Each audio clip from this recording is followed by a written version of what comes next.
Et nous commençons avec l'écho des cryptos. Quel cadre juridique pour les investissements en crypto et comment réussir à différencier les projets entre finances centralisées et décentralisées? Quels sont les risques pour les épargnants?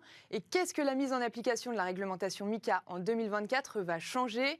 Nous allons pouvoir poser toutes ces questions à Maxime Lartigou, directeur associé de Novalia Patrimoine. Bonjour. Bonjour Pauline.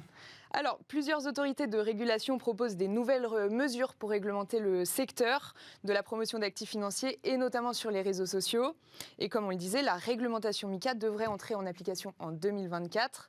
Alors, pour commencer, qu'en est-il de la réglementation européenne MiCA concernant les cryptoactifs et pourquoi sa mise en place est-elle importante? Alors exactement, MiCA c'est un projet de loi pour le moment qui vise à réglementer, en tout cas à poser un cadre juridique à tout ce qui est cryptoactifs, crypto-monnaie. C'est inspiré de la loi Pacte en France de 2019, mais ça va beaucoup plus loin, parce que le texte fait 380 pages quand même, donc forcément il y a de la matière, et c'est principalement pour tout ce qui est crypto-société, crypto-banque, émetteur de jetons en crypto-monnaie, mais également pour tout ce qui est prestataire de services en crypto-monnaie. Et d'ailleurs, le texte introduit la notion de CASP, qui veut dire Crypto Asset Service Provider. Désolé pour mon accent assez Frenchy, Pauline.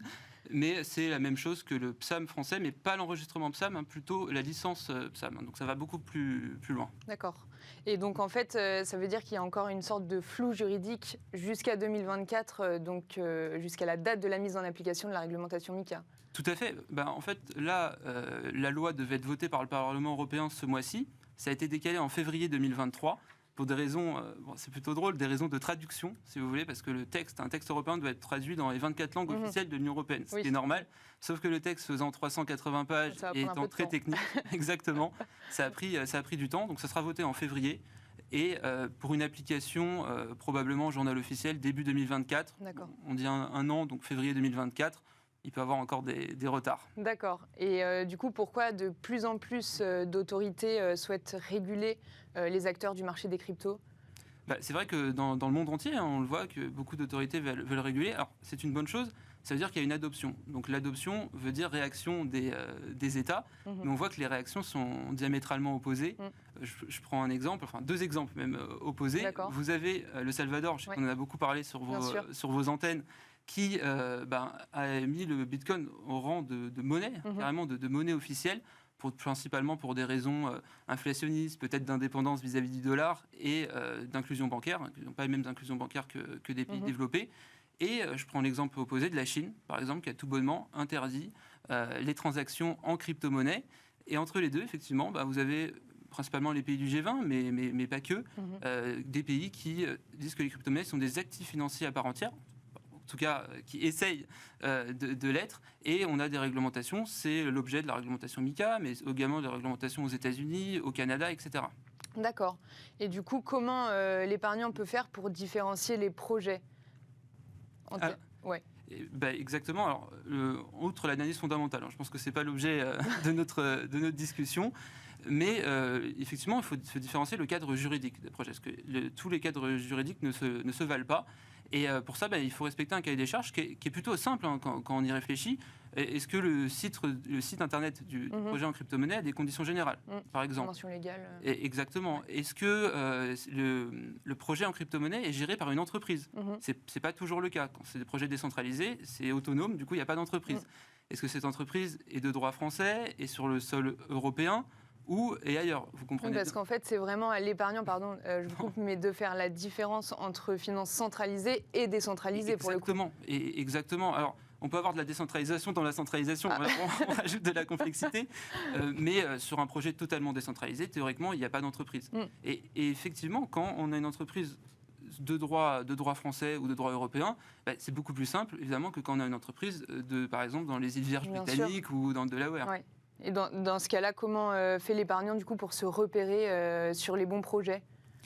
C'est en respectant scrupuleusement, excusez-moi, Je vous en prie. ce cahier des charges. Mais aussi, il y a quelque chose qui est assez simple, en tout cas à mon sens, c'est quand on ne connaît pas ou quand on ne comprend pas un produit, on n'investit pas dessus. C'est-à-dire que si on ne comprend pas les tenants, les aboutissants du produit, est-ce que c'est centralisé, décentralisé, qu'est-ce qui peut faire varier le cours à la hausse ou à la baisse, mieux vaut s'abstenir dans ce cas-là d'investir. Et du coup, en cas d'arnaque, quel recours peut avoir l'épargnant Là encore, tout dépend de la juridiction. C'est pour ça que c'est extrêmement important d'avoir ce cahier des charges, parce que si vous êtes en droit français, forcément, dans ce cas-là, il faut réunir des preuves, etc. Mais vous pouvez vous retourner vers un avocat et porter plainte sur le sol français. Si c'est une juridiction européenne, c'est aussi simple, mais si c'est dans les îles Vierges britanniques, c'est beaucoup plus compliqué. D'accord. Et l'AMF a mis en place un visa optionnel. Du coup, de quoi s'agit-il plus précisément, Maxime ? Alors exactement, le visa de l'AMF, c'est pour ce qu'on appelle les ICO. Donc les ICO, c'est des levées de fonds en crypto-monnaie, donc en token. Et encore une fois, vous l'avez précisé, c'est optionnel. Donc, pas de caractère obligatoire, mais si vous voulez, c'est une liste blanche. Ça veut dire que ces projets-là ont été vérifiés par l'AMF et il n'y a pas de risque d'escroquerie en tout cas. Et au même titre, d'ailleurs, il y a une liste noire aussi de l'AMF. Et là, c'est la première des vigilances quand un projet est sur une liste noire de l'AMF. Là, on n'y va pas, c'est même pas la peine de regarder. Donc tout ça, c'est à l'épargnant pour le coup d'aller vérifier. C'est à lui de prendre ses précautions en fait sur ses projets. Exactement. D'accord. Et du coup, comment il fait lui pour différencier les protections juridiques pour lui ? En France, on a de la chance parce que justement, la loi PAC de 2019, on était précurseur quand même, Cocorico là-dessus, a mis le statut PSAM. Donc PSAM, prestataire de services sur actifs numériques. C'est un enregistrement parce que vous avez aussi l'agrément, mais personne n'a demandé l'agrément pour l'instant. Donc c'est un enregistrement, mais c'est une gage de qualité. C'est géré par l'AMF. Et là, vous pouvez aller les yeux fermés d'un point de vue juridique. D'accord. Voilà. Ok. On constate qu'il y a de plus en plus d'influenceurs en crypto sur les réseaux sociaux. Et est-ce qu'ils sont dans le viseur des régulateurs, Maxime ? Alors oui, effectivement, vous l'avez dit, Pauline, il y en a de plus en plus. Et qui dit de plus en plus d'influenceurs, dit évidemment des problèmes de légitimité, potentiellement, et également potentiellement de transparence. Alors, ce ne sont pas tous à mettre dans le même panier, loin de là. Vous avez des influenceurs qui sont légitimes et transparents, vous en avez d'autres qui sont transparents mais pas forcément légitimes, et certains qui sont ni l'un ni l'autre. D'accord. Donc il faut... Par exemple, on a une donnée de l'ARPP, qui est l'autorité de régulation des professionnels de la publicité, qui nous indiquait qu'en 2020, il y a plus d'un influenceur sur 4 qui ont des pratiques trompeuses, ou en tout cas douteuses, et qui n'expliquent pas que leur contenu est sponsorisé. Donc, forcément, un influenceur est payé pour ce qu'il fait. Bien sûr, ok. Et du coup, quel est le problème majeur de ces nouvelles formes de conseils en investissement ? Parce qu'au final, les influenceurs donnent des conseils en investissement. Justement, ça ne devrait pas être du conseil en investissement. Et ce qui fait différencier peut-être un influenceur sérieux d'un influenceur qui l'est un peu moins, il devrait avoir déjà quel est le risque de cet investissement, quel est le profil aussi, parce que ça ne convient pas forcément à tous les profils. Cet investissement, je le répète, extrêmement risqué et volatile. Est-ce que le contenu est sponsorisé ? Donc, c'est-à-dire, est-ce que l'influenceur a été payé pour faire de la publicité ? C'est normal, c'est un publicitaire, mais est-ce qu'il a été payé ou pas ? Et un point qui est extrêmement important, c'est est-ce qu'il y a des conflits d'intérêts ? C'est-à-dire qu'un influenceur peut être lui-même investisseur du projet qu'il promouvoit. Du coup, on a des conflits d'intérêts et ça s'apparente à de la manipulation de cours. Et comment la réglementation MiCA pourra-t-elle intervenir pour réguler les conseils d'investissement délivrés par les influenceurs quand elle sera en vigueur, Maxime ? Alors il y a un article qui est assez intéressant, je pense que tous les influenceurs européens en tout cas l'ont vu, c'est l'article 80. Bon, rassurez-vous, j'ai pas lu toute la réglementation, mais l'article 80 est intéressant.